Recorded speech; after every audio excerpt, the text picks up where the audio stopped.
রাসূল সাল্লাল্লাহু আলাইহি ওয়াসাল্লাম বিপক্ষে কবিতা লেখা, আল্লাহ রাসূল সাল্লাল্লাহু আলাইহি ওয়াসাল্লামের ক্ষেত্রে অশালীন শব্দ ব্যবহার করার কারণে যেমনি হত্যা করা হয়েছে ওই সমস্ত ব্যক্তিদেরকে, বর্তমান জামানায় যদি কোনো নাস্তিক মুর্তাদ, বর্তমান জামানায় যদি কোনো কবি সাহিত্যিক এই ধরনের সাহস দেখানোর চেষ্টা করে, তাদেরকেও হত্যা করা আমাদের উপরে ওয়াজিব।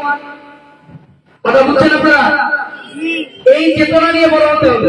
আপনারা আজকে ছোট, কিন্তু এই চেতনা যেন অন্তরের থেকে চলে না যায়।